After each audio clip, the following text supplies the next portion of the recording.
Buenos días a todas y algún todo que veo por aquí. Bueno, en primer lugar, yo quería agradecer la presencia de dos compañeras pertenecientes a la Junta de Andalucía, la delegada de Igualdad y Bienestar Social que ha estado con nosotros en la inauguración, Amparo Bilbao, y también de Pilar Oriente, que es la coordinadora provincial del Instituto Andaluz de la Mujer, que sigue con nosotros. Amparo ha tenido que dejarnos, pero se va a incorporar a lo largo de la jornada, y yo quería también agradecer su presencia en esta sala. Y antes de inaugurar con la primera ponencia estas jornadas y la puesta en marcha de, como ya se ha dicho, de algo que para nosotras las técnicas del servicio, que ya no somos de provincial de la mujer, sino de políticas de igualdad de género, que ya tendremos ocasión también de ver un poco el salto que representa para todas nosotras. Esta escuela es algo que llevamos muchos años soñando y que por fin hoy pues hemos conseguido lanzarlo. Y antes de esto, me han pedido las técnicas, yo creo que es de justicia, que aunque ahora no veamos las ponencias, sí me gustaría que guardásemos un minuto de silencio antes de empezar esta escuela por todas las compañeras que también han estado, que son el ejemplo más vivo de las víctimas, que la lucha por la reivindicación de los derechos de las mujeres nos ponen sobre la noticia todos los días, como son las víctimas de la violencia de género. Así que sí os voy a pedir otra cosa. Yo os diré cuando empezaré a hablar, pero lo de los aplausos muchas veces, yo sé que aquí hay debate también en si se ha de aplaudir o no. Yo os pediría que no lo hiciésemos porque no creo. Las voces tienen que ser las de ellas, las de sus denuncias y las de toda la sociedad cuando denunciemos realmente a los que son los protagonistas, por decir algo, que son los delincuentes, que son los que ejercen esa agresión para mantener pues relaciones que todavía, como se decía al principio Paloma en la inauguración, esas relaciones intergénero entre hombres y mujeres que están cambiando y que muchos pues se niegan realmente a moverse. En nombre de todas ellas os pido que nos levantemos y que guardemos un minuto de silencio.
Muchas gracias.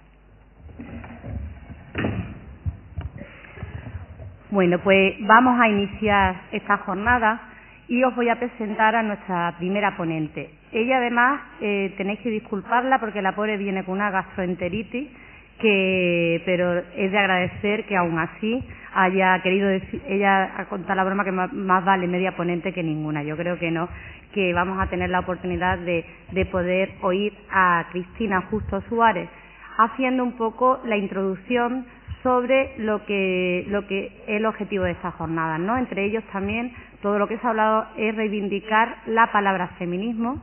Además, la palabra feminismo como herramienta del pensamiento que sustenta el movimiento de emancipación de la mujer, porque yo creo que últimamente estamos confundiendo, estamos confundiendo la parte con el todo, como yo hablaba con Cristina, es decir, no se puede ser que al hablar de género hayamos dejado lo que es realmente el pensamiento que fundamenta lo que son simplemente una herramienta o metodología de trabajo como es género. Es decir, yo creo que tenemos que reivindicar no solamente por la palabra en sí, sino porque es el trabajo de muchas pensadoras, de muchas luchadoras y de muchas filósofas feministas durante 2 siglos, y creo que ese trabajo no se puede echar a la papelera de reciclaje como si fuese estuviésemos en nuestro PC, simplemente porque al patriarcado no le guste el nombre.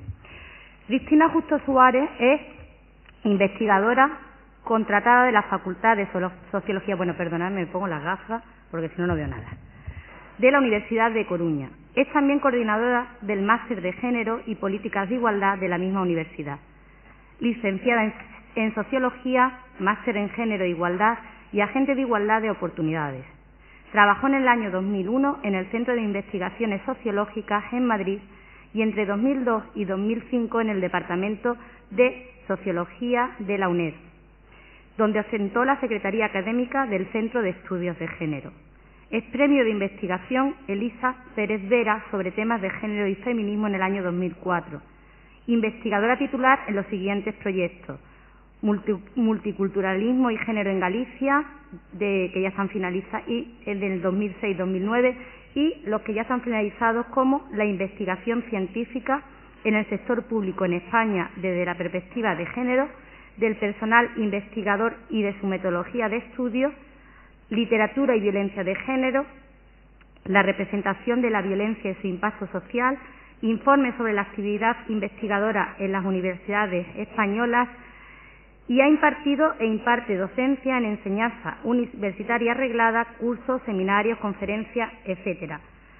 Sus publicaciones más recientes han sido el informe escrito junto a otros autores a la situación sociolaboral das mulleres galegas, que está editado en 2007, y Derechos Humanos, Laicismo y Ciudadanía, conjuntamente con Rosa Cobo, y Educación para la Ciudadanía, Perspectiva Feminista en Madrid. Como veis, realmente es una mujer que, aun siendo muy joven, tiene una amplia experiencia. Además, yo creo que comparte con una experta que nosotros queremos mucho por aquí, por Málaga, que es Rosa Cobo, igual que otra, pues comparte cátedra y estudio. Así que yo le cedo la palabra a ella cuando quiera, Cristina.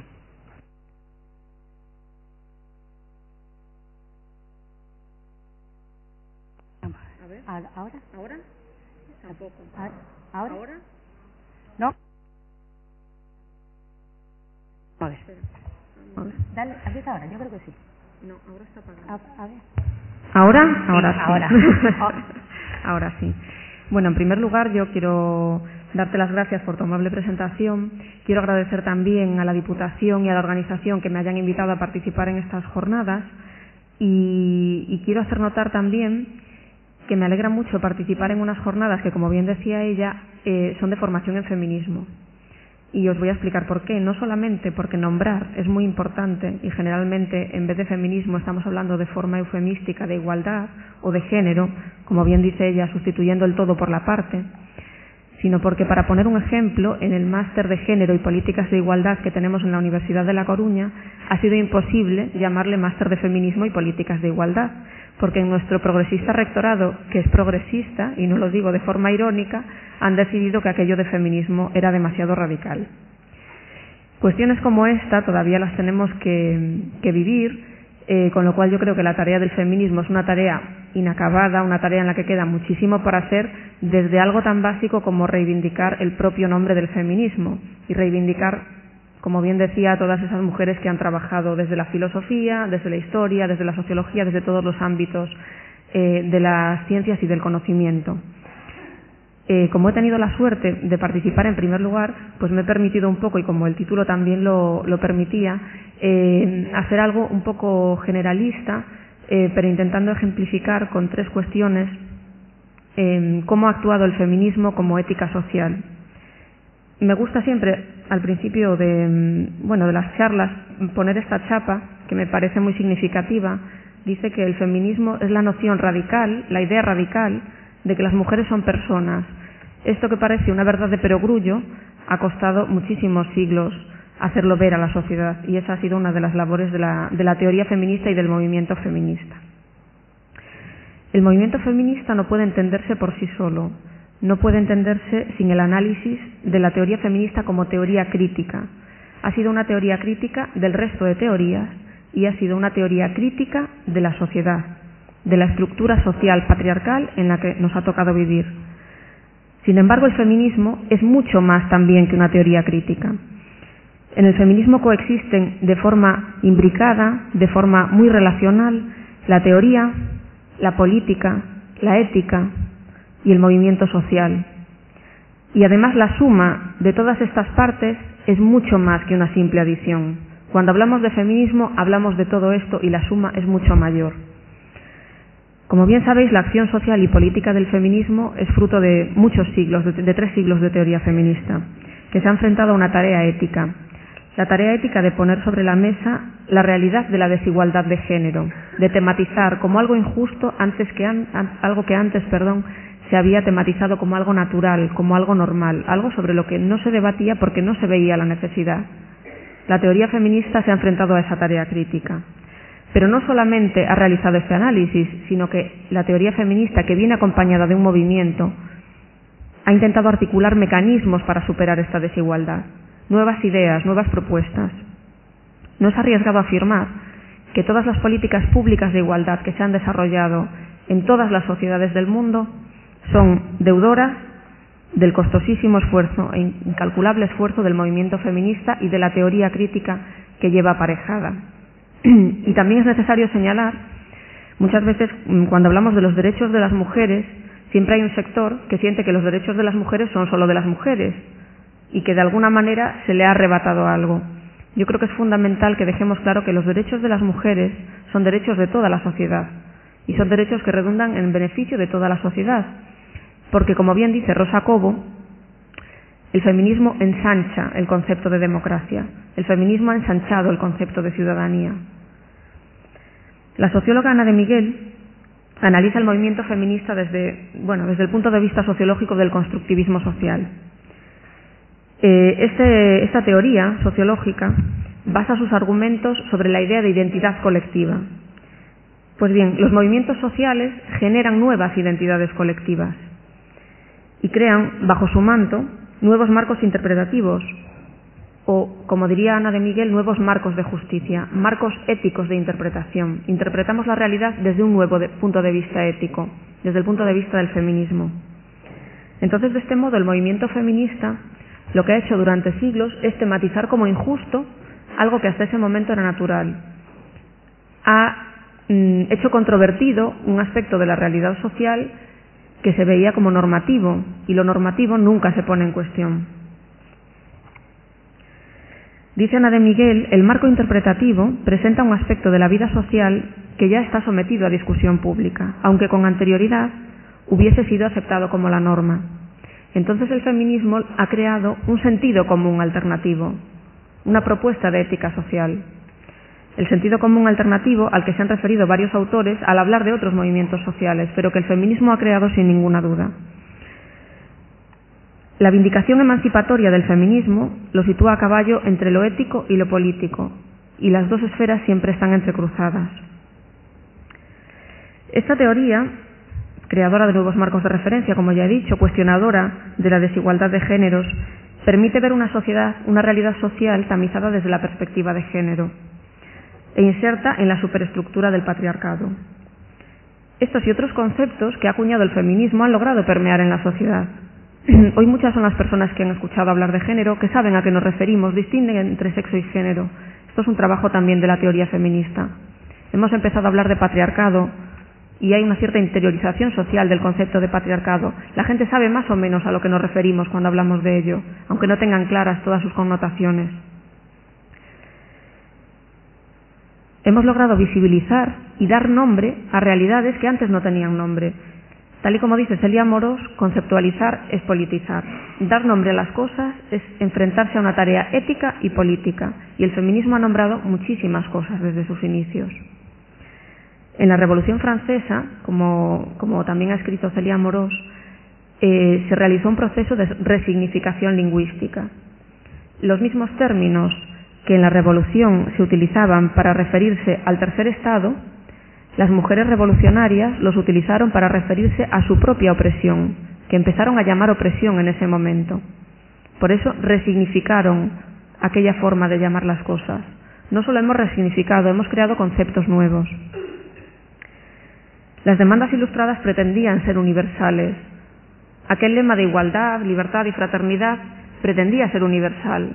Sin embargo, excluía a una parte importante de la población, porque no sé si podemos hablar de grupo social cuando nos referimos al 51% de la población.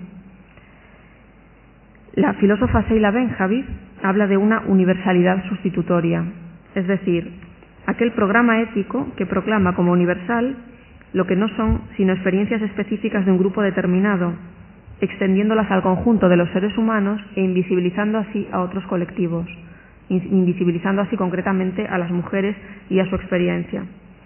Las mujeres de esta manera quedaron excluidas de lo universal, de lo que se había vendido como universal y que solamente era en realidad atribuible a un conjunto, a una parte de la población, los varones. Entonces, las mujeres, como veremos más adelante, empezaron a decir que ellas eran el tercer estado del tercer estado. Puede ser que vosotros, en vuestra situación de opresión, os llaméis tercer estado, pero después ejercéis vuestra tiranía sobre nosotras. Luego somos el tercer estado del tercer estado. Y eso es la resignificación lingüística a la que se refiere Celia Amorós. En 1791, Mary Wollstonecraft dirá algo tan actual como denunciar que los mismos que luchaban contra el absolutismo en el espacio de lo público ejercían una tiranía absoluta sobre sus mujeres y en cambio eran incapaces de verlo. Pero ellas sí fueron capaces de verlo y ponerlo sobre la mesa por vez primera. El hecho de nombrar la realidad no solamente ha permitido desarrollar nuevos conceptos y teorías para el feminismo, sino que nos ha dado argumentos que nos han facilitado también la acción colectiva y el trabajo del feminismo como movimiento social. Hoy en día hablamos de género y, como ya he dicho, la mayoría de la gente es capaz de distinguir entre sexo y género. Hablamos de patriarcado, hablamos de androcentrismo, de violencia de género, hablamos de feminicidio, de doble jornada, trabajo invisible, impuesto reproductivo, acoso sexual, techo de cristal. Todos estos conceptos han ido calando en el imaginario social y eso ha sido una tarea del feminismo. Hablamos incluso de mainstreaming y mucha gente sabe lo que es, aunque lamentablemente no se aplique. Antes, en lugar de hablar de violencia de género, hablábamos de crimen pasional o de violencia doméstica, que confundía conceptos. El acoso sexual era una palmadita en el culo, pero no se llamaba acoso sexual. La discriminación salarial era algo natural, tampoco se le llamaba discriminación salarial. El techo de cristal, todavía se escucha, era que las mujeres no tienen ambición y no quieren llegar a más, porque prefieren priorizar otros aspectos de su vida. Este argumento todavía lo escuchamos en muchas ocasiones, pero hablamos de techo de cristal, que tiene otras connotaciones. Hablamos de doble jornada laboral y no de nuestra obligación, porque consideramos que no lo es, sino que se nos ha impuesto. Hablamos de feminicidio y no de desaparecidas en los países, en Guatemala o en México, en Ciudad Juárez, en las zonas fronterizas. Hemos dado muchísimos nombres. El feminismo ha calado mucho en la sociedad. Sin embargo, seguimos sin hablar de feminismo en la mayoría de los ámbitos. Sigue siendo controvertido decir que una es feminista en muchos entornos laborales, en muchos entornos sociales, entre las amigas y los amigos. Existe un gran desconocimiento del feminismo, a pesar de que sí se conocen sus logros, no se le atribuyen. Y esto es un problema que todavía tenemos pendiente. Rosa Cobo llama esto un ejercicio de metonimia política. En lingüística, la metonimia es tomar el todo por una de sus partes. Entonces, lo que se ha hecho por parte de la sociedad es tomar algo que parecía menos agresivo, el género, que no es sino una herramienta analítica, y sustituirlo por feminismo. Y así tenemos un máster de género y políticas de igualdad, cuando con género nos referimos a una herramienta de trabajo. Pero, sin embargo, somos incapaces, aunque no por mucho tiempo, espero, de introducir ahí una corriente de 3 siglos de tradición. ¿Por qué se produce esto? Realmente no es una cuestión inocente. Este eufemismo responde a un intento de despolitizar este tipo de estudios. Es mucho más tolerable los estudios de género que los estudios feministas, porque el feminismo todavía tiene ciertas connotaciones que tenemos que luchar por combatir. Rosa Cobo afirma que los paradigmas de la realidad son modelos conceptuales que aplican una mirada intelectual específica sobre la sociedad y utilizan ciertos conceptos, como sería el género, para iluminar determinadas dimensiones de la realidad que no se pueden identificar desde otros marcos interpretativos de la realidad social.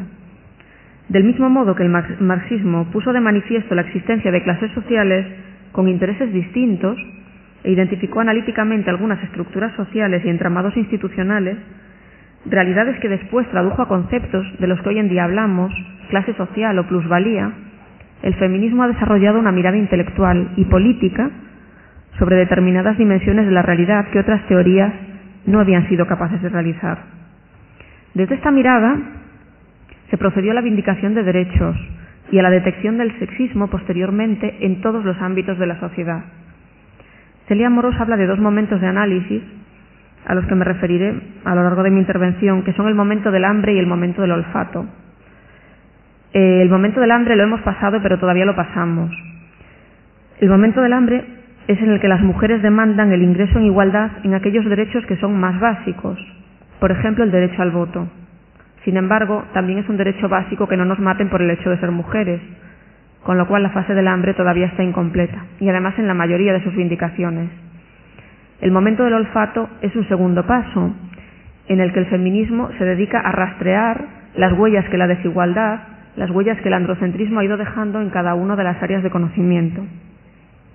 Así, en la historia, en la economía, en la literatura, en todos los aspectos que conforman la realidad, el feminismo ha introducido eso que se ha llamado unas gafas violeta, que nos ofrecen una forma de ver la realidad que antes no se había denominado injusta. Esta tarea, tanto la fase del hambre como la del olfato, que lo que hacemos es simultanearlas porque nunca conseguimos cerrar la primera, es una tarea ética, una tarea que corresponde al feminismo como ética social. En primer lugar, es preciso denominar una situación injusta y, en segundo lugar, hay que analizar sus causas. Pero más adelante tenemos que pedir responsabilidades y articular nuevas propuestas para que nuestra sociedad sea más igualitaria y, por tanto, más justa.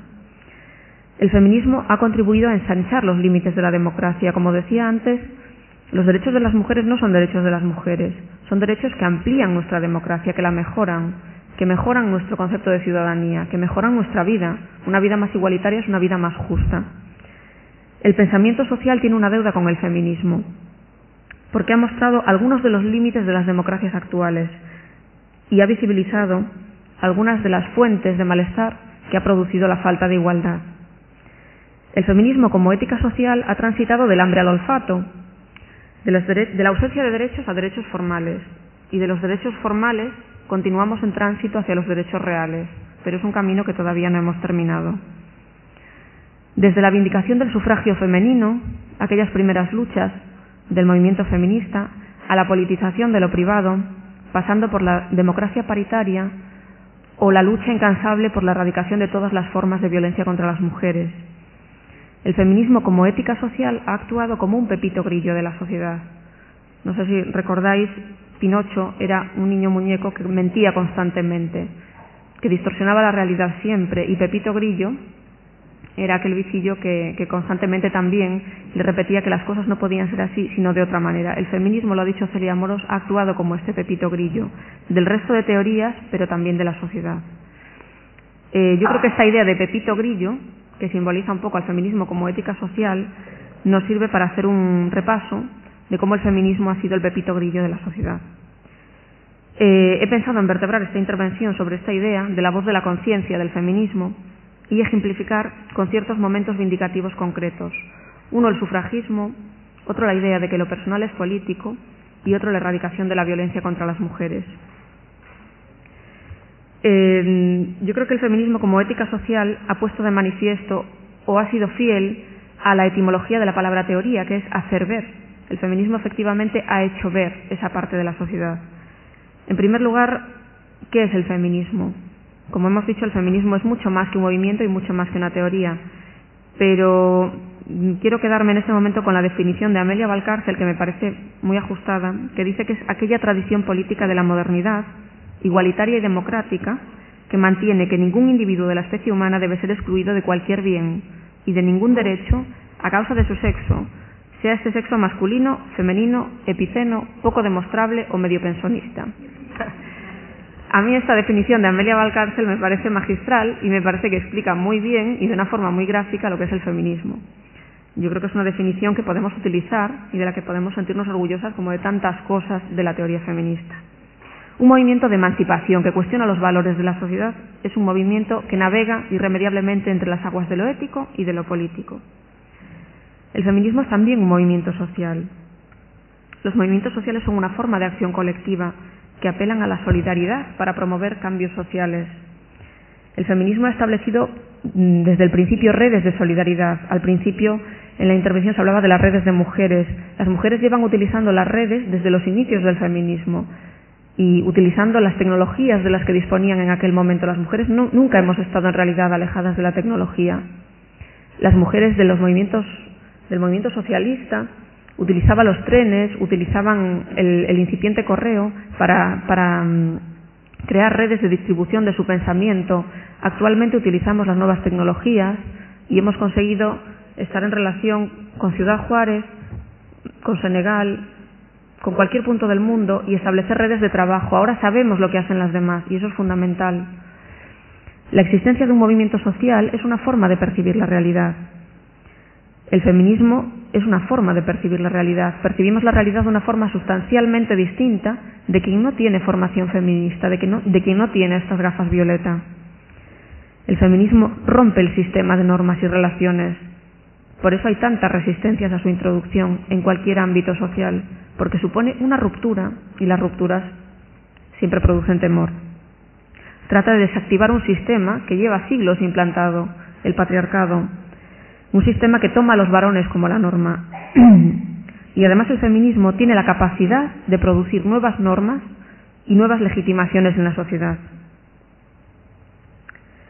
El papel del movimiento feminista ha sido fundamental para alcanzar los logros sociales y políticos, desde el derecho al voto o a la educación hasta hoy en día las leyes de igualdad o de violencia de género. Las primeras vindicaciones políticas de las mujeres surgen en la Revolución Francesa, una revolución liberal burguesa que pretendía conseguir la igualdad jurídica de derechos políticos y de libertades frente al antiguo régimen. Sin embargo, las mujeres participaron muy activamente en esta revolución, pero después no estuvieron incluidas ni en su declaración ni en sus beneficios.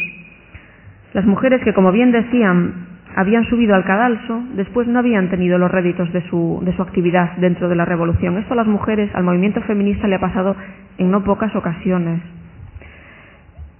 En 1789 se aprueba por parte de la Asamblea Nacional Francesa la Declaración de Derechos del Hombre y del Ciudadano, que de verdad era de derechos del hombre y del ciudadano, porque no era una declaración para las mujeres.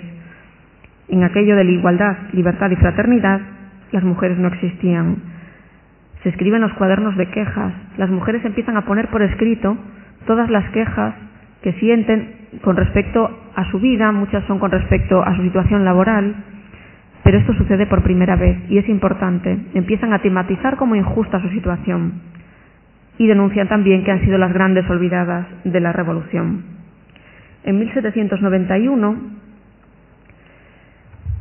se produce la Declaración de los Derechos de la Mujer y la Ciudadana. Y a mí me gusta ponerla porque me parece que efectivamente ejemplifica la resignificación lingüística de la que habla Celia Amorós, pero este tipo de textos están tan vigentes todavía, están tan vigentes y son de tanta actualidad que a veces asusta. Ella dice, parafrasea literalmente la Declaración del Hombre y del Ciudadano, dice: considerando que la ignorancia, el olvido o el desprecio de los derechos del hombre son las únicas causas de los males públicos y de la corrupción de los gobiernos, reconocen y declaran los siguientes derechos.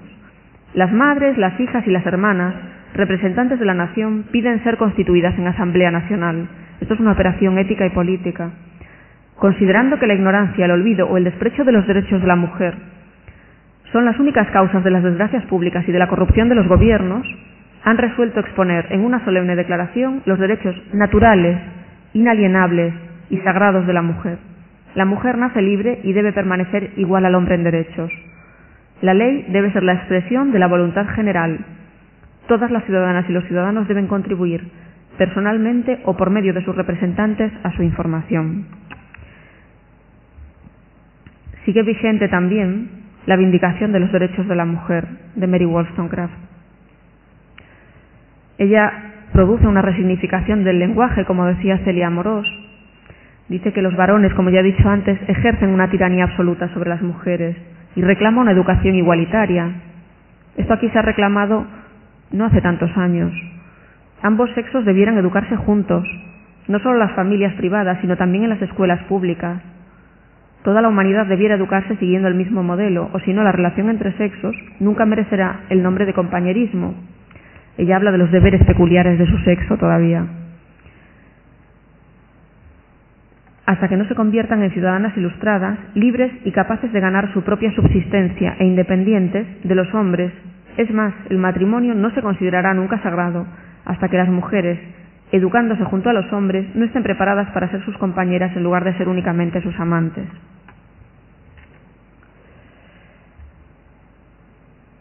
En la Revolución Francesa se establece también el concepto de ciudadanía, que, como habíamos dicho, era pretendidamente universal. Un tiempo después, el movimiento feminista, las mujeres comienzan a pedir derechos reales, derechos como el voto, por primera vez. Es la etapa del hambre por excelencia. Se quería ingresar en igualdad.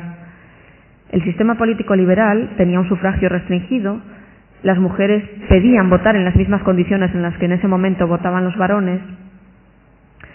Y esta lucha por el voto, cuando hablamos del movimiento feminista, o cuando se le habla, por ejemplo, al alumnado de alguna carrera del movimiento feminista, lo asocian inmediatamente al sufragismo, como si en realidad no hubiese habido otra cosa más que el sufragismo. Pero es verdad que ha sido quizá lo que más impacto social o más pregnancia en el imaginario social ha tenido, aunque, como bien dice Rosa Cobo muchas veces, el sufragismo no ha tenido una épica. Realmente un movimiento tan importante es curioso que no haya tenido apenas presencia en la literatura o en las películas o en documentales. Realmente el sufragismo no ha tenido esta época. Yo a veces le comento al alumnado, la única sufragista que yo conozco es la madre del niño y la niña de Mary Poppins. Sí. Es la única sufragista que yo conozco. Bueno, después está la película de las bostonianas basada en el libro, pero realmente es la única mujer sufragista que está en el imaginario colectivo, ¿no? En la que todo el mundo, y además se la ridiculizaba porque abandonaba a sus hijos vestida con aquel traje típico de las mujeres sufragistas que tenemos en nuestra mente, las mujeres manifestándose, y abandonaba a sus hijos en manos de Mary Poppins. Pues bien, la lucha, las vindicaciones feministas de la época no pedían solamente el sufragio. Las vindicaciones feministas de la época eran muy avanzadas realmente. Eso nos hace pensar una cosa, o que en aquel momento sí eran muy avanzadas o que hemos avanzado a veces muy poco. Pedían la obtención del derecho al voto, pero pedían también el derecho a la educación igualitaria. Pedían también mejores condiciones laborales para aquellas que trabajaban. Pedían también la igualdad de los sexos en la familia y denunciaban la doble moral sexual. Esto es algo, este tipo de demandas se han hecho aquí no hace tanto tiempo. Esta, como he dicho, es la etapa del hambre por excelencia, pero por supuesto, como todos los derechos de las mujeres, se han encontrado con muchísimas resistencias. El feminismo ha sido ridiculizado, todas lo sabréis, durante toda su historia. A mí también me gusta poner estas imágenes porque son chistes gráficos que se publicaban en los diarios de la época durante el sufragismo.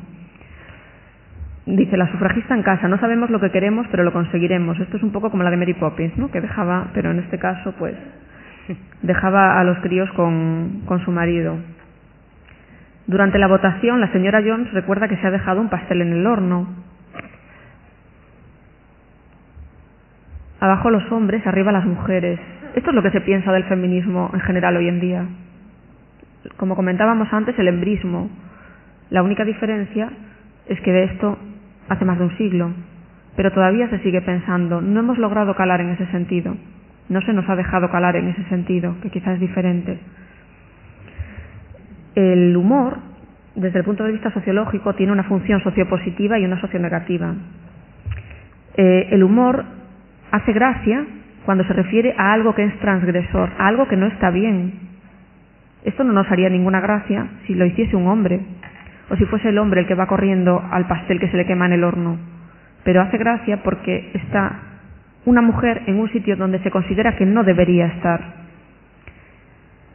La exclusión de las mujeres en aquel momento se fundamentaba en varias ideas. Una, que las mujeres no eran sujetos legales, sino dependientes del padre o del marido.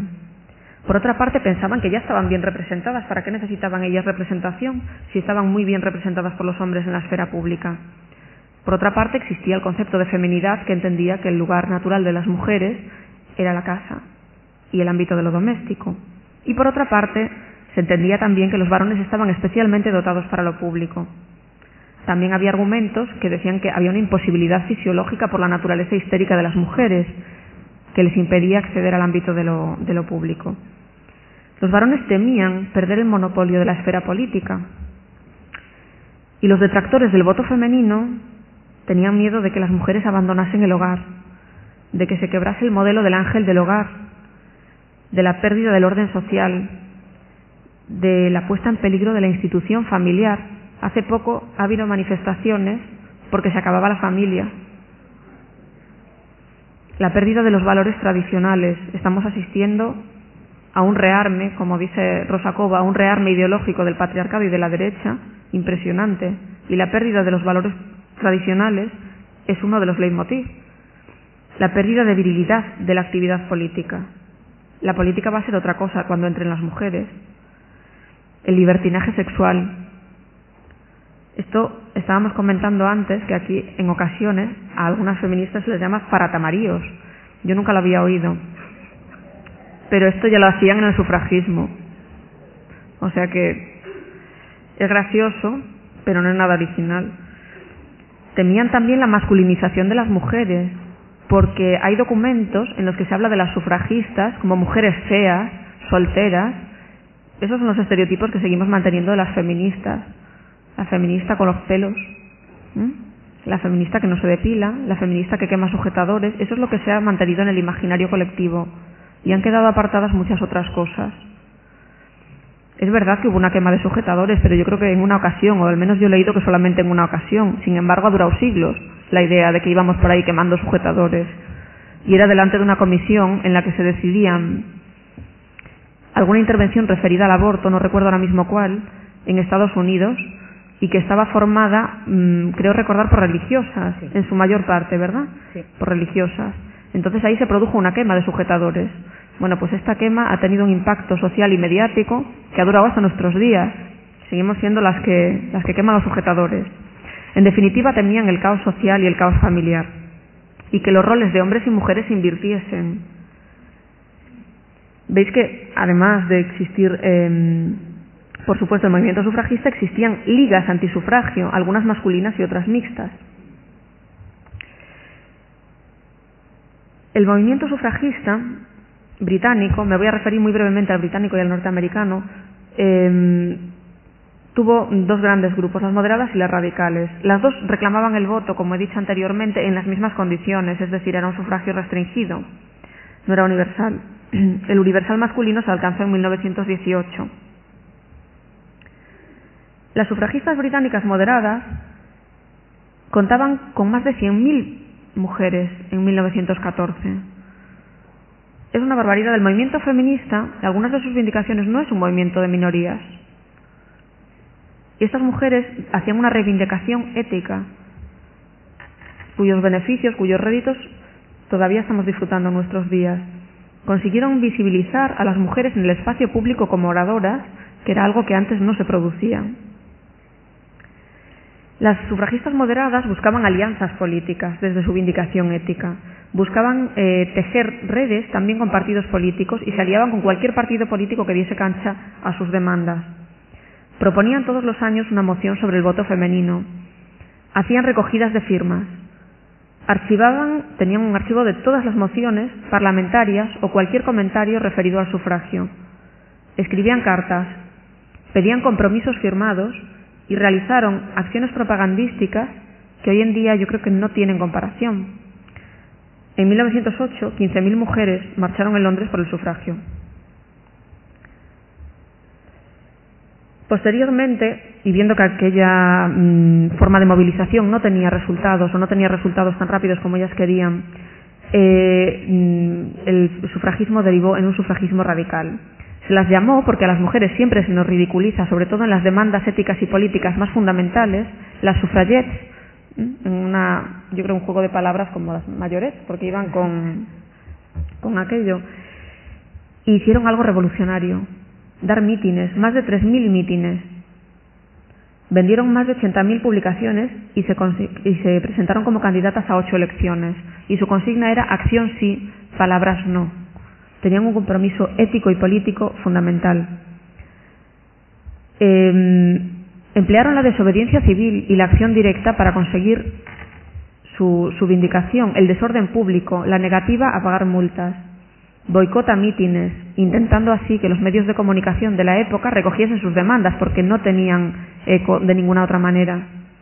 Y posteriormente hicieron sabotajes, incendios de comercios, agresiones a los domicilios de los parlamentarios y, como anécdota, grabaron con ácido en los campos de golf del primer ministro votos para las mujeres. Durante el sufragismo, el movimiento feminista no era en absoluto un movimiento blando, ni menor, ni de un pequeño grupo. Era un movimiento importante. Ella decía que les tenían sin cuidado las leyes de los hombres.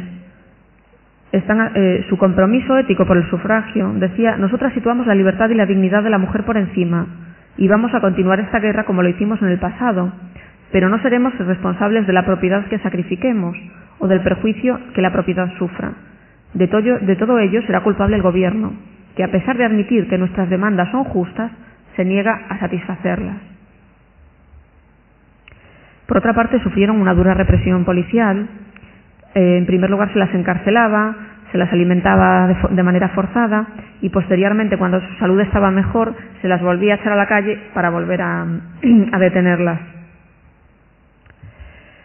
Más adelante dieron un giro táctico que se convirtió en una lucha por los derechos políticos y pidieron ser presas políticas. Toda la violencia policial que se desencadenó y la violencia institucional que se desencadenó contra las sufragistas no hizo sino adherir a más gente al movimiento. Consiguieron un efecto contrario al que esperaban. Imágenes como esta, yo creo que han quedado en el imaginario social, las sufragistas detenidas, las mujeres sufragistas denunciando la tortura policial. Hay documentados muchísimos casos de tortura policial contra las mujeres sufragistas cuando se las encarcelaba.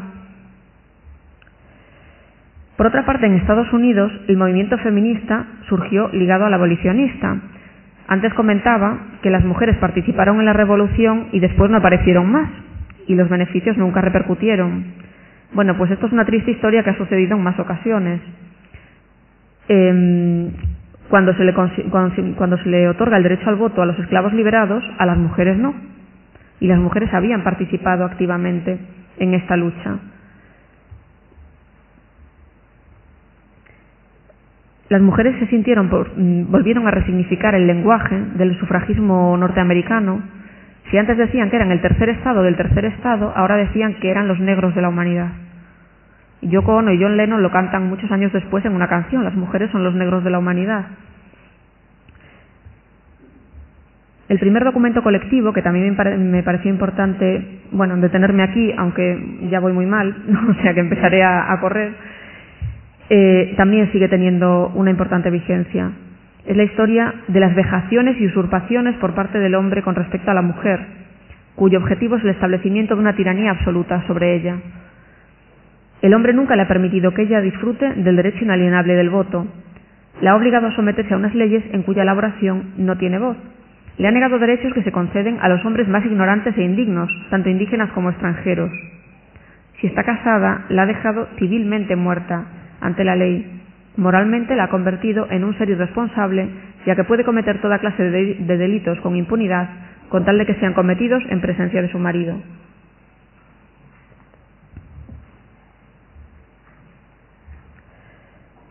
Las mujeres sufragistas se manifestaban con sus hijas e hijos, lo cual era también algo completamente transgresor en aquella época, por eso esta imagen me parece interesante. Y algunos carteles propagandísticos también me parecen interesantes por cómo ejemplifican el feminismo como ética social, cómo el feminismo se convirtió en el pepito grillo de la sociedad en aquel momento. Una mujer puede ser jueza, enfermera, madre, doctora o profesora, puede ser obrera y no puede votar. Un hombre puede ser un preso, un loco, un propietario, un tratante de esclavos, una persona discapacitada o un borracho y puede votar. Las mujeres tematizaron como injusto en este momento algo que en aquel momento se consideraba como natural y normativo.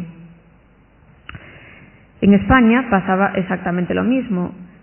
La lucha por el sufragio más tardía se encontró también con una frontal oposición y una labor de ridiculización semejante a la que se produjo en otros países.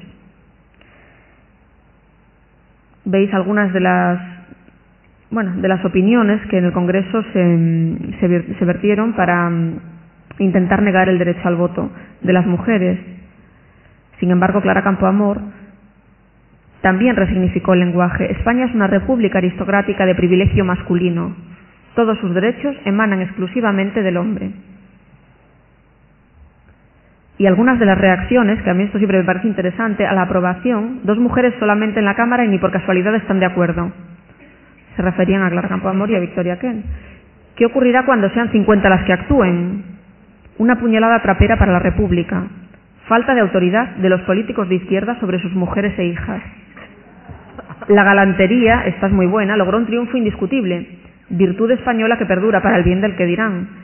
Pase lo que pase, resultará lindo que los poetas del futuro canten en sonetos a este 1931, en que los hijos de España se jugaron a cara o cruz un régimen por gusto de sus mujeres. ¿No hemos oído esto hoy? Últimamente no hemos oído exactamente esto, pero referido a cuestiones más actuales. Esto es una concesión a las feministas, pero en realidad no habría por qué. Bueno, pues los mismos argumentos, ya veis que nada originales. El feminismo se ha encontrado con una democracia imperfecta. Las mujeres no partimos de una situación de igualdad a la hora de acceder al ámbito de lo político. Tampoco ejercemos el poder con el mismo reconocimiento que los varones. Como ha dicho Celia Amorós, lo ejercemos sin la completa investidura. En la agenda feminista del siglo XXI se encuentra el reto pendiente ético y también político de la paridad. Este es uno de los retos. En nuestra labor de Pepito Grillo, con respecto a la democracia, hemos superado la fase del hambre, parcialmente obteniendo el derecho al voto, pero no completamente, porque la democracia paritaria es una asignatura pendiente. Otra labor del feminismo como ética social, os dije que mi idea es plantear la labor de Pepito Grillo del feminismo como ética social en 3 aspectos: el aspecto del derecho al voto, el aspecto de lo personal es político y el aspecto de la violencia contra las mujeres. Pues otra labor del feminismo como ética social ha sido el reconocimiento de la división sexual del trabajo como fruto del patriarcado y del trabajo invisible de las mujeres. Es decir, el feminismo como ética social ha puesto por primera vez sobre la mesa la idea de que lo personal es político. El rol reproductivo y de cuidado atribuido a las mujeres dificulta en gran medida nuestro acceso al mercado de trabajo. Hay muchísimos estereotipos de género asociados a ello, como por ejemplo el estereotipo de la mujer absentista. Por otra parte, el rol atribuido a los varones en el mercado de trabajo les facilita mucho su situación. Tenemos la idea del hombre proveedor, que todavía se mantiene. Estamos inscritos en un sistema social, el patriarcado, que, como ha dicho Rosa Cobo, es el principio de jerarquización que asigna espacios y distribuye recursos de una forma desigual a hombres y a mujeres. La división sexual del trabajo, y sobre esto voy a pasar muy brevemente, como bien sabéis, divide el mundo en 2 esferas bien diferenciadas. Por una parte la masculina y por otra parte la femenina. La masculina se refiere al ámbito de la política, a la economía formal, al ámbito de lo público. Es productiva, se denomina productiva, vamos a decir, porque la esfera atribuida a las mujeres es muy productiva y muy funcional al patriarcado y al capitalismo también. Produce mercancías, sabemos qué es lo que produce, relaciones mercantiles, tiene horarios definidos, está regulado por leyes, convenios, normativas y sobre todo es remunerado. El espacio atribuido a las mujeres es el de la gestión doméstica, nutrición, higiene, limpieza, cuidados a todo tipo de personas, menores, dependientes, mayores, enfermas, con diversidad funcional. Es una esfera reproductiva y lo que produce quizá no es tan tangible, aunque ahora empezamos a medirlo. Produce cuidados y bienestar. Las relaciones no son relaciones mercantiles, puesto que no es remunerado, son relaciones de tipo afectivo. La esfera privada doméstica no tiene horarios, tampoco tiene días libres. No hay leyes, no hay normativas, no podemos entrar en un sindicato y no es remunerada, aunque se calcula que supone el 37% del Producto Interior Bruto de los países. Sin embargo, las dos esferas están claramente interrelacionadas. La esfera pública, la esfera productiva, sería imposible que subsistiese sin la esfera reproductiva, porque hay una serie de personas, en este caso la mitad de la población, que están realizando de manera gratuita prácticamente todo el trabajo de la vida doméstico-reproductiva.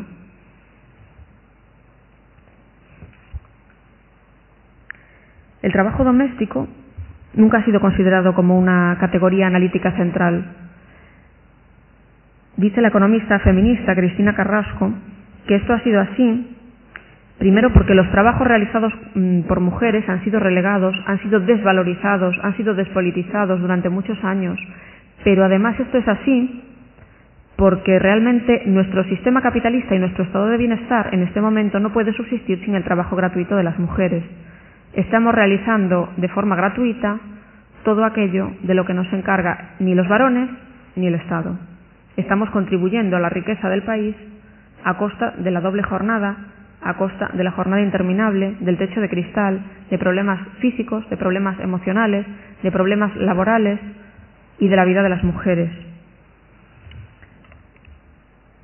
Cuando Celia Amorós decía que conceptualizar es politizar, dar nombre a las cosas es darles una atribución política, me gusta poner esta diapositiva. Ama de casa, en la encuesta de población activa, está dentro del epígrafe de inactiva. Yo creo que la palabra inactiva, independientemente de que yo comprendo que hay que categorizar, es absolutamente injusta y me parece que infame, referida al trabajo de las amas de casa. Por eso me gusta este chiste en el que esta mujer va al Servicio Público de Empleo y le dicen: uy, yo soy limpiadora, cocinera, doncella, costurera, planchadora, niñera, maestra, telefonista, recepcionista, choferesa, psiquiatra, enfermera, puericultora, economista, matemática, intendente, sensual, geisha y amante. Todo eso no cabe, pues ponga ama de casa, que es lo mismo. Yo creo que todavía, a nivel estadístico y a nivel de investigación de la economía, tenemos un largo camino, bueno, y en tantos otros ámbitos, tenemos un largo camino por recorrer. Pero a mí particularmente, que a las mujeres amas de casa se las llame inactivas, es una cosa que me irrita de forma particular. Los grupos dominantes siempre imponen sus valores a los grupos dominados. Es verdad que en los últimos años se ha producido un trasvase de la esfera productiva a la reproductiva. Las mujeres hemos entrado en la esfera productiva a costa de la doble jornada. Ellos no han entrado de igual modo en la esfera reproductiva, con lo cual lo que hemos hecho es trabajar más. En los casos en los que no podemos encargarnos de manera directa de la esfera reproductiva, se ha externalizado el cuidado, las tareas domésticas y de cuidado, pero sigue habiendo una doble presencia, porque siguen siendo las mujeres las encargadas de supervisar, de gestionar, de planificar. Quiero decir, el hecho de externalizar este tipo de tarea no quiere decir que nos hayamos librado felizmente de ella. Queda mucho camino para la corresponsabilidad. De hecho, cuando hablamos del espacio público y el privado, cuando hablamos de conciliación, hablamos de conciliación de la vida personal, profesional y familiar, pero la vida personal de las mujeres es muy difícil de encajar en este cuadro. El espacio privado es un espacio donde la persona se cultiva para la proyección en lo público, donde realiza cosas para ella. En el caso de las mujeres, los días tienen 24 horas y es muy difícil la conciliación personal, de la vida personal. La conciliación familiar y profesional se puede hacer a costa de muchas cosas, pero la conciliación personal es la gran olvidada y la que siempre se queda a un lado esperando tiempos mejores, que además no suele llegar. Con lo cual, en lugar de conciliación, tenemos que luchar por una corresponsabilidad que no llega, que habrá que meter con calzador, pero que poco a poco conduzca a un reparto equitativo de estas tareas. En muchas ocasiones, las mujeres, como decía, y los varones externalizan este cuidado. ¿Y quiénes son las que trabajan realizando este tipo de tareas? Mujeres. Generalmente mujeres en no muy buenas condiciones económicas, en no muy buenas condiciones laborales. Más del 90% de las personas que trabajan en servicio doméstico son mujeres. El 52,2% son mujeres de nacionalidad extranjera. Y este es el sector que presenta un mayor porcentaje de personas trabajadoras extranjeras, cuando generalmente pensamos que pueden ser la hostelería o la construcción. Las prestaciones sociales que el Estado deja de ofrecer son cubiertas por las mujeres de forma gratuita, de modo que estas tareas queden aparentemente garantizadas sin coste económico, pero el coste económico y personal es evidente. Quiero muy brevemente decir esta reflexión del economista Julie Nelson, que dice: nos han hablado del homo economicus, cuando en economía hablan aquello de ceteris paribus, que también es muy gracioso, que nunca uno sabe a qué se refieren. El homo economicus es un ser egoísta que nunca fue niño, que nunca se hace viejo, a quien nunca nadie cuidó y que tampoco cuida a nadie. El homo economicus solo puede existir porque hay alguien que hace por él esas actividades. Pues este ha sido otra de las tareas éticas a las que el feminismo ha tenido que enfrentarse. Dar cuenta de la división sexual del trabajo y de todas las consecuencias que esta división sexual ha tenido para la vida de las mujeres. Y hemos puesto de manifiesto y sobre la mesa conceptos como la corresponsabilidad o la conciliación. Bueno, veis que a mí me gusta mucho poner chistes, pero es que me parece que en ocasiones el humor refleja mucho mejor que algunas palabras cuál es la realidad social. Es mucho más sintético, es mucho más visual y es mucho más fácil de ver. Las mujeres somos el gran número de mujeres trabajadoras a tiempo parcial. Todavía existe la idea de que las mujeres tienen un salario complementario en muchos sectores de la sociedad. No es el salario principal de la casa. Solo un 8,3% de las mujeres que trabajan a tiempo parcial lo han elegido de forma voluntaria. Y el hecho de que una mujer trabaje a tiempo parcial no tiene tanto que ver con su cualificación profesional o con el tipo de profesión que tiene, sino que tiene mucho más que ver con su momento del ciclo vital. Nos sigue afectando muchísimo más nuestra responsabilidad en lo doméstico y reproductivo. Y además, esto explica la diferencia entre nuestros salarios, que es otra de las tareas y otro de los compromisos éticos del feminismo, que por primera vez se puso sobre la mesa por parte de la teoría feminista y no de otro movimiento ni de otra corriente de pensamiento. Voy a ir muy rápido porque ya veo que bueno. Como os dije, mi idea era partir de la idea de Pepito Grillo en tres ámbitos, en tres ejemplos concretos. El tercer ejemplo es el ejemplo de la violencia contra las mujeres. El feminismo se ha convertido en el Pepito Grillo de la sociedad a la hora de poner sobre la mesa la violencia contra las mujeres. Y poner de manifiesto que este tipo de violencia es un problema sociopolítico. Eso antes no se consideraba así, derivado de una relación de subordinación, no de otra cosa, no de alcohol, no de paro, no de drogadicción, derivado de una relación desigual, de una relación jerárquica que subordina a las mujeres. De nuevo pusieron sobre la mesa que lo personal es político. La violencia contra las mujeres, como bien sabéis, tiene muchas manifestaciones, pero una gran parte de la violencia está todavía muy interiorizada. Comentábamos ahora con Margarita como muchas chicas jóvenes la violencia sexual dentro de la pareja la tematizan como algo natural.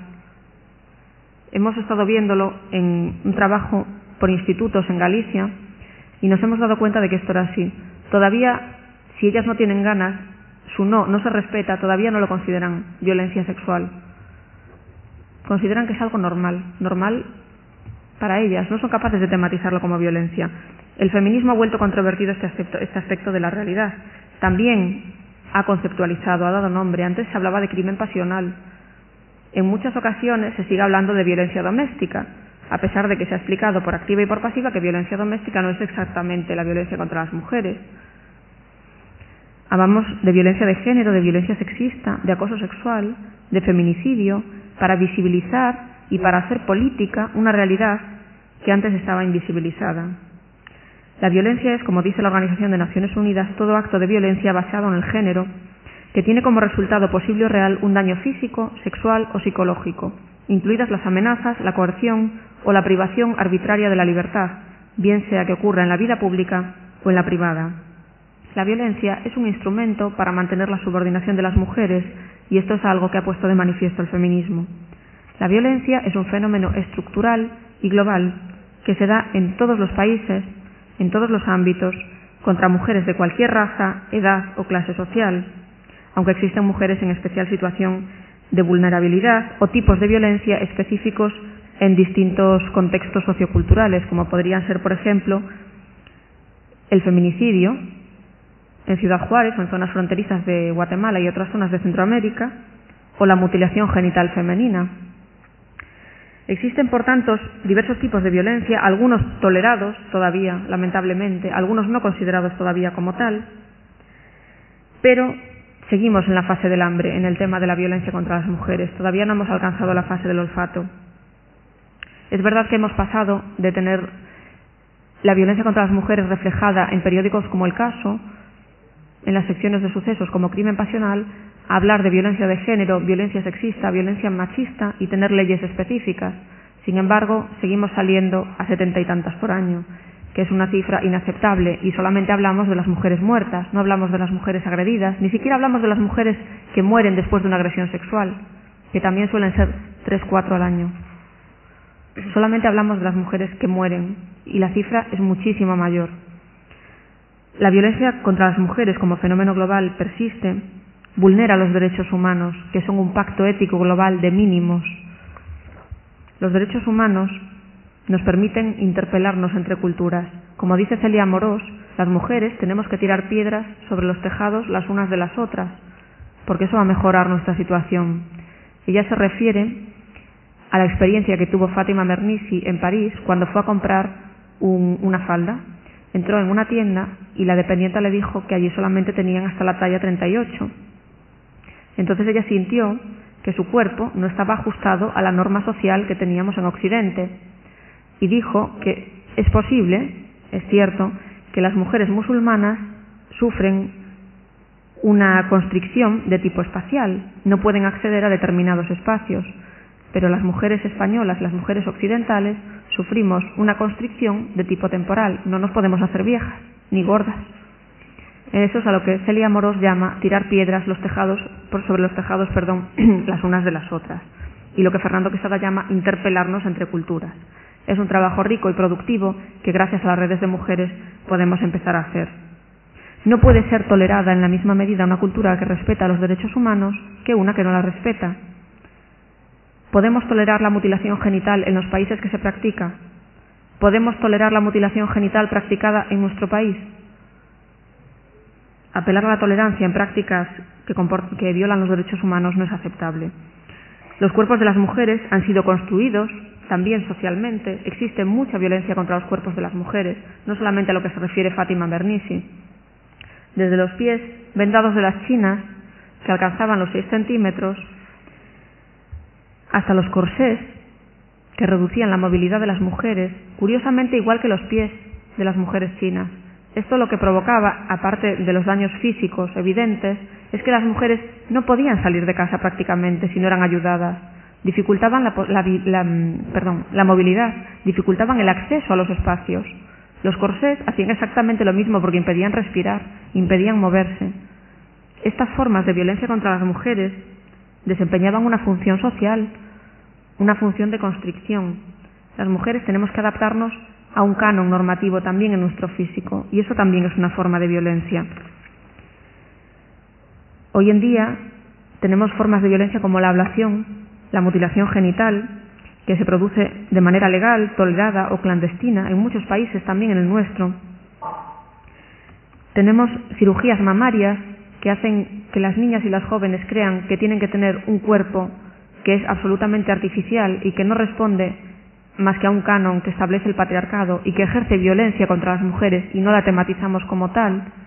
En España el año pasado se han hecho 2000 reconstrucciones de himen, que es algo de lo que tampoco se habla, como salía en La Celestina. La Celestina reconstruía himenes, pues en España se han hecho 2000 y no es de los países que más reconstrucciones de himen realiza. Podemos pensar, y es verdad, que muchas de las mujeres que reconstruyen su himen son mujeres prostituidas, pero también hay gente que lo ve como un regalo. En general, la violencia contra las mujeres, que adquiere muchas manifestaciones, solo hablamos de una, pero tiene sus diversas manifestaciones, nos hacen pensar que efectivamente no hemos logrado pasar de la etapa del hambre. Es muy difícil llegar a la etapa del olfato en la erradicación de la violencia contra las mujeres.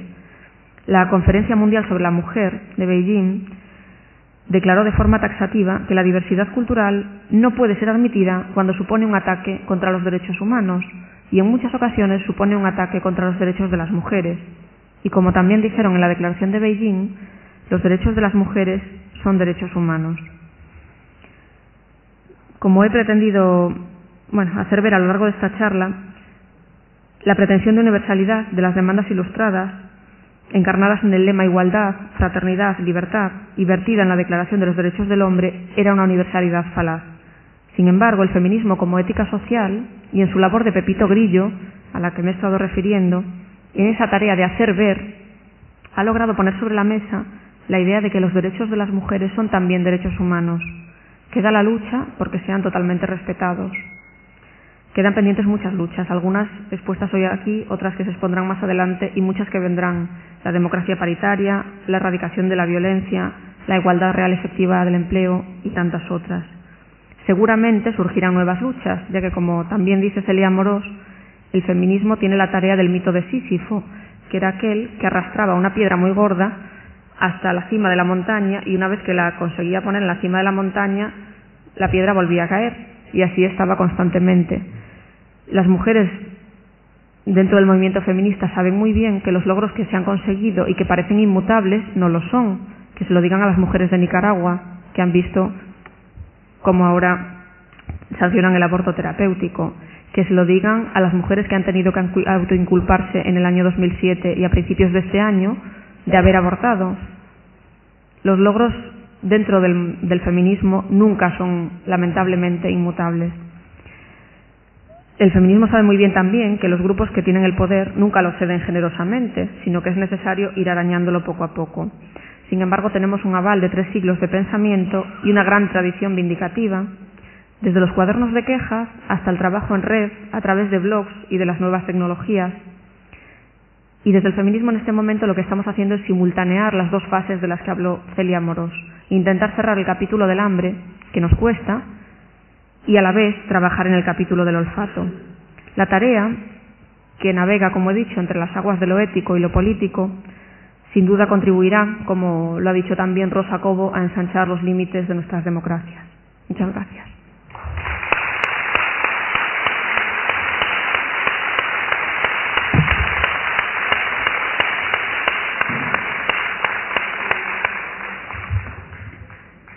Bueno, ahora tenemos un tiempo de debate. Yo creo que Cristina, aparte de una ponencia magnífica, yo creo que ha dejado muchísimas reflexiones que estoy segura que estaréis locas todas, o muchas de vosotras, de empezar a intervenir con preguntas, reflexiones o aportaciones a la misma. Ahora, y si queréis ir pidiendo la palabra, os van a pasar el micrófono.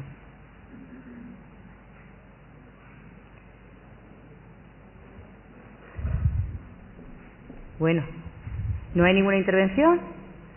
Venga, a ver quién se va a atrever a romper el hielo.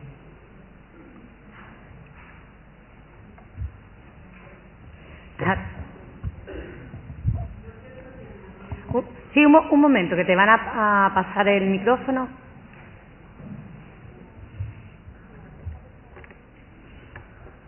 Buenas tardes y gracias por la conferencia, que es estupenda. Me llamo Maite.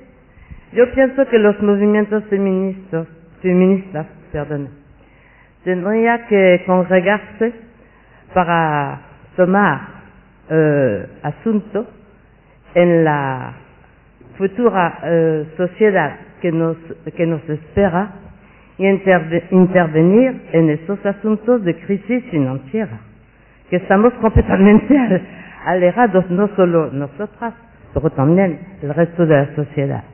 Y claro, yo pienso que somos demasiado pasivas, de verdad, porque no es normal lo que ha ocurrido y lo que ocurre y lo que nos va a venir por encima. Por la única razón que estamos gobernados por un puñado de gente muy rica, tipo multinacionales, que hacen lo que les da la gana desplazan el dinero sin ton ni son y luego hacen fracasar todas las bolsas. ¿Por qué no se aplica la taxa Tobin? Una taxa de un economista que piensa que todos estos capitales que rodean el planeta cada segundo y que pasa de un país a otro en intercambios, siempre por lucro, ¿por qué no se le quita a cada capital que pasa de un país a otro una tasa que se revierte al gobierno del país en lo cual está pasando? Porque vamos, esta gente hace todo lo que le da la gana y no decimos nada. ¿Y que vamos a aguantar todo esto cuánto tiempo? Es mi opinión. Yo realmente desconozco por qué no se utiliza la tasa Tobin, por qué no se ha aplicado. Yo creo que el feminismo sí que ha sufrido en parte, o los feminismos, un proceso de, en cierta medida, de despolitización. Si bien es cierto que ahora tenemos un momento... Los momentos de crisis económica siempre afectan muchísimo más a las mujeres y eso es algo que sabemos. Las mujeres son las grandes perjudicadas de las crisis económicas y políticas. Probablemente en este momento es cuando los feminismos tienen que echar el resto. Sin embargo, yo creo que tenemos cierto problema organizativo y quizá no hemos focalizado el problema económico de la manera adecuada. Quizá estamos focalizando nuestro interés en ciertos temas y dejando de lado otros tan importantes como el nuevo orden mundial, el nuevo orden económico y también el nuevo orden que representan las nuevas tecnologías, en mi opinión. En teoría, el trabajo en red debería ayudarnos a trabajar de esta manera. Sin embargo, no está funcionando como debiera o no lo estamos enfocando como debiéramos probablemente. Es verdad que deberíamos tener una respuesta conjunta o todo lo posible o todo lo conjunta posible ante la crisis económica y es verdad que no se produce. Sí es verdad también que hay mucha gente que está trabajando en el tema. Hay economistas, feministas estupendas que se dedican a cuestiones impositivas, que se dedican pues a los efectos que sobre las mujeres tiene la globalización neoliberal, pero es verdad también que el conocimiento de las mujeres muy raramente pasa al ámbito de lo conocido, de lo cotidiano.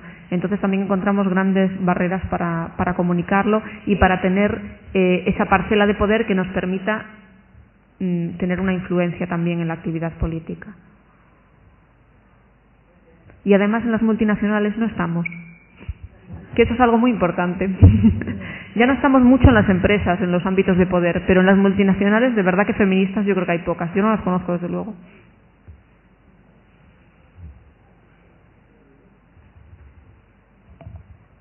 ¿Alguna otra intervención?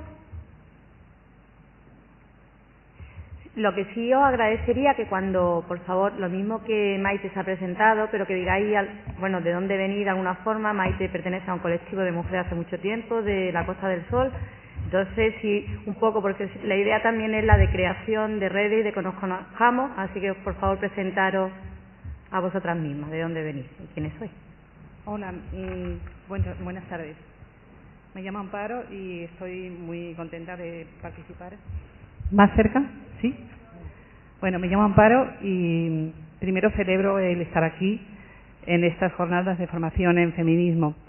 Creo que, mi opinión es que me hacía mucha falta, nos hacía mucha falta, porque creo que el primer enemigo que ha tenido el feminismo ha sido la propia mujer.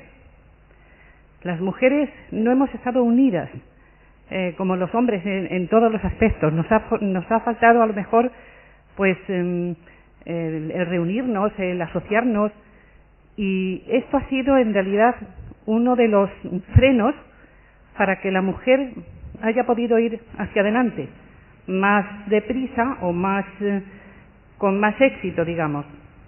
Gracias. Bueno, yo creo que a las mujeres tampoco se nos ha educado en el asociacionismo, vamos a decir. No se nos ha facilitado precisamente el reunirnos. Tanto es así que no somos miembros de asociaciones. Yo creo que la sociedad patriarcal ha modulado pues las características de hombres y mujeres, y a las mujeres no se nos ha enseñado a colaborar. Es algo que hemos tenido que aprender. y además aprender de una forma ardua. De todos modos, yo en esto, no sé si conocéis, bueno, no es un chiste en realidad, cuando se habla de las agresiones sexuales, se pone un ejemplo, ¿no? Una chica que está con su novio, tienen una discusión, se va de casa, llama a una amiga para que la recoja porque es muy de noche, la amiga le dice que no, llama a su hermano, le dice que no, llama a su madre, le dice que no, se va por la calle y la violan. ¿De quién es la culpa? Pues la culpa siempre es del violador. En este caso, yo creo que echarnos la culpa tampoco sé si nos hace un gran favor, porque la culpa siempre es del violador. Esta es mi opinión. Pero es verdad que hemos tenido dificultades de organización. Primero, por estar socializadas de una manera distinta, y segundo, el feminismo como movimiento en algunos momentos históricos ha sido difuso, ha tenido pues sí, dificultades, lo que decía Joe Freeman, ¿no? La tiranía de la falta de estructuras. En algunos momentos pues ha sido difícil organizarse. Tenemos que hacer un grandísimo esfuerzo porque, como bien decía la compañera, estamos en un momento crítico, sobre todo para nosotras. Es crítico para la sociedad, pero es que las mujeres son las grandísimas perjudicadas. Las políticas que se hagan no van a pensar en nosotras. Vamos, con casi toda seguridad. Bueno. Como dice Rosa Cobo, hay un rearme ideológico del patriarcado y de la derecha. Es el momento del rearme ideológico del feminismo. No somos pocas. Yo creo que tenemos que desechar ya esa idea de que somos pocas. Yo creo que no somos pocas y además las que somos estamos con un compromiso ético importante. O sea que yo creo que tenemos que aprovechar nuestros recursos al máximo y trabajar en red. Buenos días, yo soy Marinieves Gómez Crespillo y bueno, soy presidenta aquí. De la Asociación de Mujeres El Embrujo y también de la Federación Provincial de Asociaciones de Mujeres Ágora. Bueno, yo en primer lugar dar las gracias por haber tenido esta idea de esta escuela de formación en feminismo que tanta falta nos hace, porque es verdad que hay muchas mujeres, como Cristina dice, que están trabajando y estamos en querer que el feminismo se vaya instalando en todos los ámbitos, pero es verdad que el trabajo que hay que hacer desde todas las asociaciones, bueno, hablo de las asociaciones porque somos las que, digamos, estamos un poquito más concienciadas, ¿no? En general a toda la población, pero la labor que nosotras desde las asociaciones tenemos que hacer pues es muy importante, porque todavía imaginamos que aquí habemos 100 y pico de personas donde hemos acudido a esta escuela, pero que hay una población de mujeres, porque qué lástima que aquí también hay muy poquitos hombres. Entonces, pero primero formaremos nosotras y después ya que ellos se vayan enganchando. Pero es verdad que hay muchísimas mujeres que todavía están en asociaciones y que el feminismo les rechina a todo lo que hemos estado diciendo, ¿no? Yo quiero decir que nosotras somos innovadoras también en eso y quiero haceros saber, porque ustedes yo creo que lo sabéis, pero a quien no, que nuestra asociación El Embrujo tiene una escuela de feminismo creada desde hace ya tenemos nuestro segundo año, donde se le está enseñando a las mujeres la historia esta misma que hemos estado viendo, porque vemos que es que no sabemos la historia y no sabemos cuántas mujeres hubo, porque la gran mayoría no lo sabemos. Yo lo he sabido hasta hace muy poco, tampoco antes no lo sabía. Y bueno, y desde Ágora, pues como yo veo y sé que es necesaria la formación en feminismo en todos los niveles, pues también tenemos nuestro Ágora feminista, que también, como sabéis, pues se van a empezar ahora a dar las jornadas. Así que bueno, yo animo a todas a que cada una desde su ámbito vaya haciendo estos talleres y esta escuela de formación, porque así cada vez seremos más. Así que bueno, pues gracias. Pues yo creo que eso es una apuesta estupenda. Yo conozco asociaciones de mujeres de donde yo vengo, de Galicia. Hace poco, además, en el pueblo donde yo vivo, se produjeron varias agresiones sexuales. Entonces decidieron hacer una charla informativa sobre cómo actuar en caso de agresión sexual. Entonces estaban las mujeres diciéndome, mira, la asociación se llama Fórum Gallego de Política Feminista. El feminista lo vamos a quitar. Asociación de Mujeres Fórum Gallego. Y en vez de agresión sexual vamos a poner agresión. Dice, porque si no, no viene ni el tato allí. 35 personas. Es verdad, en realidad todavía hay un gran desconocimiento. Comentaba con Margarita que cuando en clase, en sociología, no se habla de feminismo. Son 3 siglos de teoría. Es un movimiento social y en sociología, en la carrera, no se habla de feminismo. En nuestra facultad. En otras facultades tampoco se habla de feminismo. A veces se habla un poco de perspectiva de género. El caso es que tenemos que ir buscando formación en los márgenes y es muy difícil introducir en el conocimiento oficial, por decirlo así, esta palabra, porque todavía es muy complicado. Cuando se habla de feminismo en las clases de movimientos sociales, son muchísimas las chicas que dicen, yo feminista no soy, yo feminista no, porque lo siguen asociando pues a lo que comentábamos antes, al embrismo, pues lo opuesto a machismo. Es verdad que en ese sentido tenemos una labor por delante de trabajo importante, pero también hay que tener en cuenta que no es que la palabra feminismo no haya calado porque no, es que no es inocente, eso es algo político, es una forma de despolitizar, de desactivar, de sacarnos todo este bagaje que tenemos detrás. Esto del género pues se ve como algo mucho más light. Mira, hay, o sea, animando poquito a poco, hay ahora mismo 3 peticiones de palabra. Yo, si la tercera la acaban de levantar, si os parece, hacemos las 3 intervenciones, la mesa responde y terminamos y vamos a la siguiente ponencia para no retrasarnos mucho, ¿vale? Pues allí arriba, al lado de Javier, que es de los pocos hombres que nos acompaña siempre. Buen día, mi nombre es Celina. Yo pertenezco a una asociación que se llama La Maroma, Mujeres por la Interculturalidad, y además a la Coordinadora de Inmigrantes de Málaga. Somos parte de esa coordinadora. Verán que mi origen es cordobés, pero cordobés de Argentina. Yo lo que noto fundamentalmente es que además de la necesidad de formarnos nosotras como mujeres, es lo que veo en las escuelas, sobre todo en los institutos, cómo las docentes y los docentes tienen una ignorancia rotunda en este tema y cómo transmiten a través del currículum oculto todas las posiciones androcéntricas y paternalistas que puede haber en los esquemas mentales de cada uno. Entonces, yo solamente quería hacer el comentario de la importancia de no solamente formarnos a nosotras, a nosotros, sino además ver cómo transmitimos dicha formación en los institutos y en las escuelas primarias. Creo que la formación en feminismo habría que darla desde infantil, así como digo de que la participación debemos enseñársela a los niños desde los 3 años. Creo que las concepciones feministas también deberían ser transmitidas desde que nacemos. Lo noto muchísimo cuando voy a dar talleres en las escuelas y noto la falencia de las docentes y de los hombres también. De ahí de la importancia que tendríamos que, además de formarnos nosotras, tendríamos que ver cómo logramos transmitir todos estos en los medios educativos. Gracias. Delante.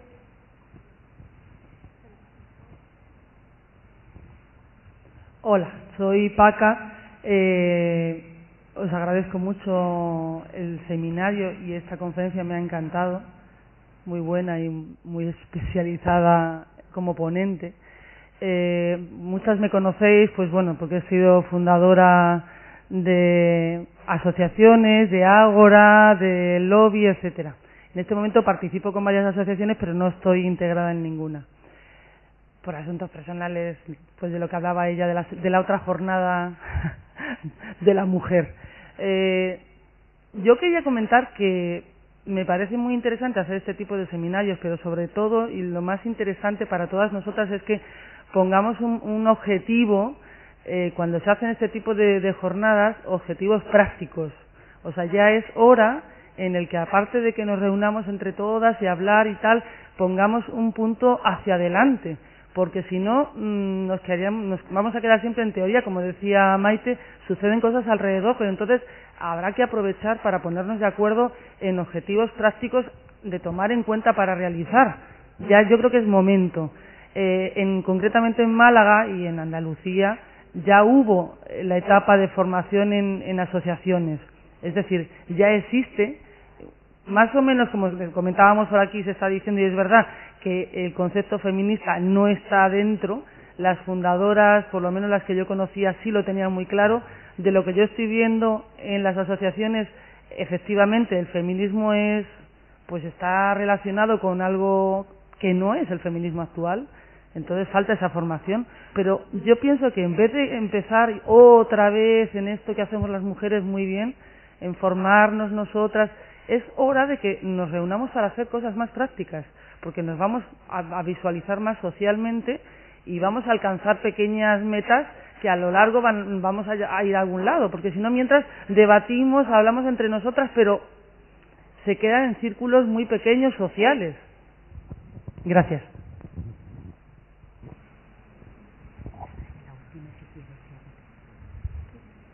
Sí, ella. Hola, me llamo Yolanda y soy la representante del área de mujer de la asociación Ojalá. Y bueno, primero gracias por esto, es maravilloso, ¿no? Es la primera vez que asisto a una escuela de formación en feminismo. Siempre he sido feminista, por supuesto. Y bueno, yo solamente quiero decir, estoy de acuerdo con que hay que unirse ya.